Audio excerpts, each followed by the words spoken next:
All right, we're going to take notes over just the basics of photosynthesis. I've got respiration in this slideshow too, but we're just going to go over photosynthesis.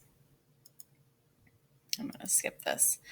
So first, very basics, you got to know a little bit of chemistry to understand what we're looking at here. We're going to show the equation for photosynthesis. So a chemical equation shows what atoms and molecules are used.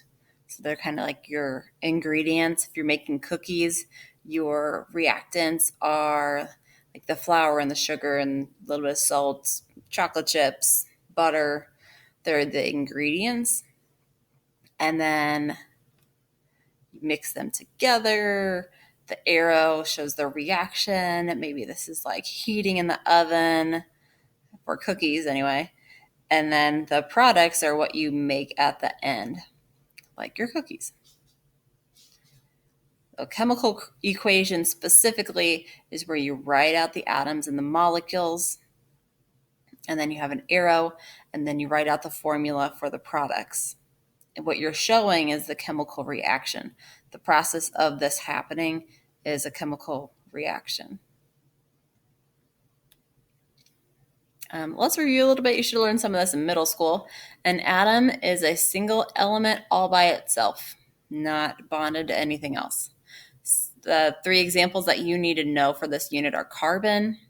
The symbol for carbon is a C. Hydrogen, which is an H, and oxygen, which is an O. Remember, you can find a list of all the atoms on the periodic table in my classroom. The other one you'll need to know for this class is nitrogen. Those are the four most common atoms in your body: carbon, hydrogen, oxygen, and nitrogen. Remember, we learned about that in the last unit. A molecule is two or more atoms that are attached to each other. They're attached to each other because they're sharing their electrons. We'll talk more about that next year in chemistry. Oxygen, the oxygen that you breathe in is not actually elemental oxygen, that oxygen, but it's O2. Oxygen by itself is very reactive. Your body will try to neutralize this oxygen by binding it to something else, like a water molecule. And in nature, what it does is it bonds to itself. So the oxygen that you breathe in is O2. The gas that you breathe out, carbon dioxide, is CO2. And glucose, the other one you need to know for photosynthesis, is C6H12O6. So those numbers, well, you can't see it. The numbers that are the subscripts, like the 2 here, that tells you how many atoms you have. The chemists are lazy. They don't write the ones. So this is like C1, 1 carbon, O2, 2 oxygens. This is C6, if you could see it down there. And this is H12, 12 hydrogens, and then 6 oxygens.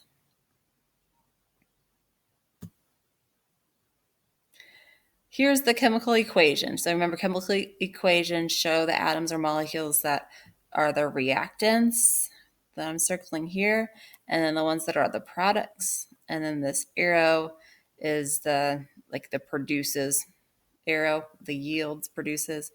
It separates the reactants and the products.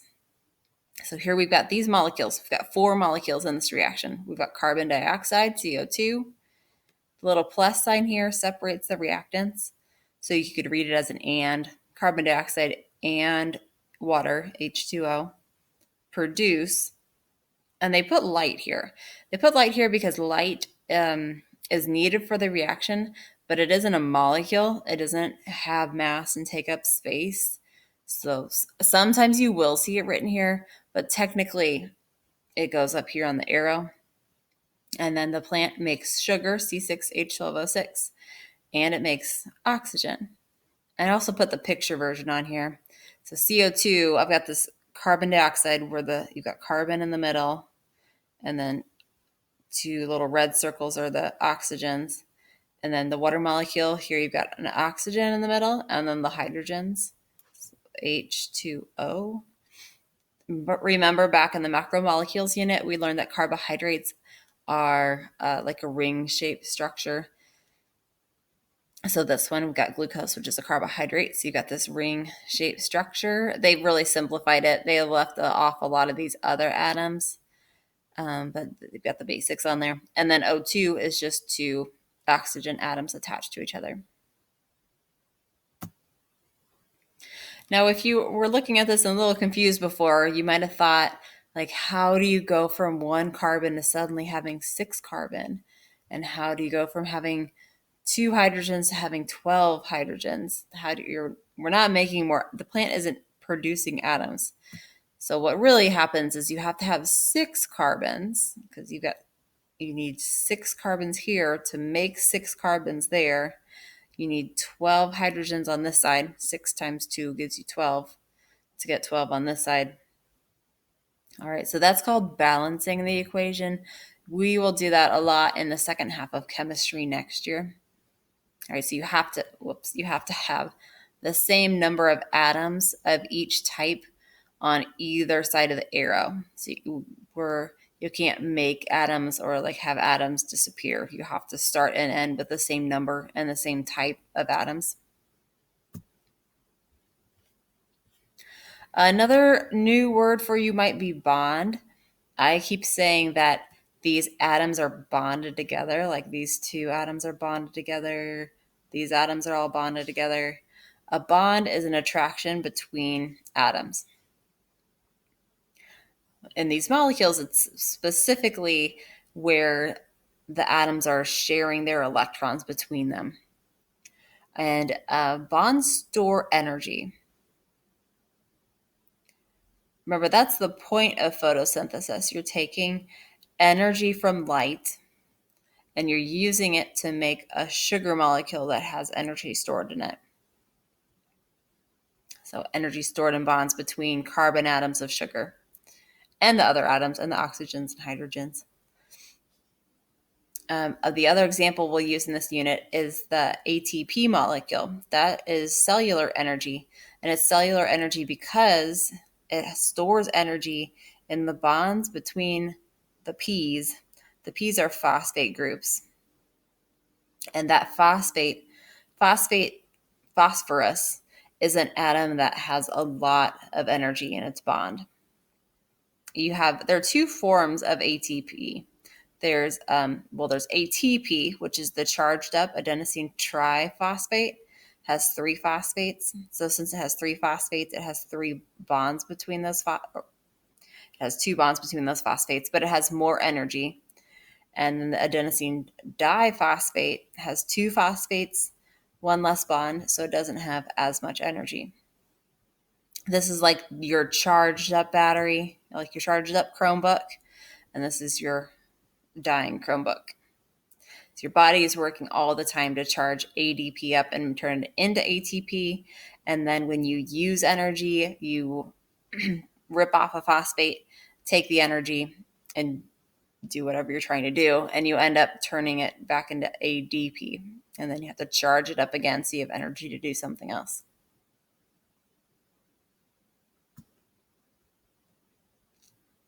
Whoops. All right, so here's my example. We've got glucose. The plant takes in carbon dioxide and it takes in sunlight and water, and it uses the sun's energy to store energy in covalent bonds in these C6H12O6. Covalent bonds are a specific type of bond. So the carbon and the hydrogen and oxygens are held together by these covalent bonds. Covalent means that the atoms are sharing their electrons. Remember, we had told you that molecules share electrons. Cellular respiration then takes the energy from glucose and it uses it in order to take the ADP, the uncharged battery, and charge it up into ATP. It takes energy to attach another phosphate onto the ATP. So this is all about transferring energy. Photosynthesis transfers energy from light into sugar, and then cellular respiration transfers energy from the bonds in glucose to the bonds in ATP. So we say that energy can't be created or destroyed. It can only be be transferred. So this is all about the transfer of energy from one molecule to another, or from light to a molecule. All right, so let's talk about that transfer of energy. Go through a little bit more detail of photosynthesis. Here's the equation again. So the first step in photosynthesis is the plant has to capture light. All right, it's going to use the chlorophyll, that green pigment, and absorb light.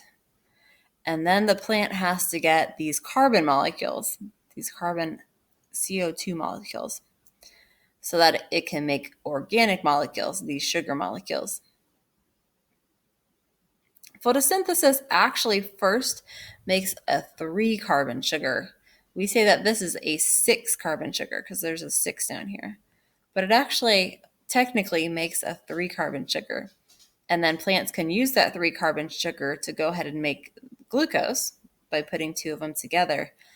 But it can actually use that molecule to make all the parts of the plant. It can use it to make proteins, lipids, DNA. Remember that plants aren't eating food like we do. So they're not going to eat more protein or more fat to try to build different types of molecules. They have to do it all from photosynthesis. So they're not just doing photosynthesis to make their food. They're also doing it to make a molecule that they can then turn into other things, proteins, lipids, and DNA. All right, let's get a little closer in here. We're going to zoom in on this chloroplast. Remember, the chloroplast is the organelle that makes sugar. It's the organelle that does photosynthesis. And they're mostly found in the leaf. You have a high concentration of them in the leaf.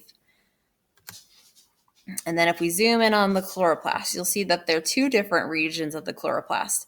There are these thylakoids, these like disc-shaped things. And then there's a space outside of that disc shape. So these discs are thylakoids. And then the space out here, outside of the thylakoid, is the stroma with an R. So not the stoma. The stoma is the hole in the leaf where the air goes in and out. The stroma is the area inside the chloroplast that's not inside the thylakoid. So now we've got, or the plant has, a compartment for each of its reactions. It has a compartment where it can do the light reaction, and then it has another space out here where it can do the light independent reaction. So for the light reaction, remember the plant takes in sunlight, and then the light reaction takes a water molecule and it splits it in half. This is where we get our oxygen. The plant will release that oxygen. And then that rips off the hydrogens. I am skipping some details, so you know this equation isn't balanced, but I'm giving you the overall idea here, and that you take them, the plant takes a water molecule and rips it apart in order to get those hydrogens. And then in the light reaction, the light independent reaction, which can happen anytime, it just doesn't need light. The plant can take the carbon dioxide, the other reactant, and it can turn it into sugar. We're going to learn some more details of the light reaction. The light independent reaction is pretty complicated. You're going to learn those details when you get to college. So there are lots of steps. I'm just going to show them with arrows. Lots and lots of steps where the plant takes this carbon dioxide and other molecules and builds a sugar molecule out of it. That is called the Calvin cycle. So you'll hear it called both things. There are 2 words for it. It happens a lot in science. So it's the light independent reaction or the Calvin cycle. They're the same thing. And then sometimes you hear it called the dark reaction too. You don't hear that too much anymore. They've stopped using that term because it made people think that it only happens in the dark, which isn't true. It just doesn't have to have light for it to happen.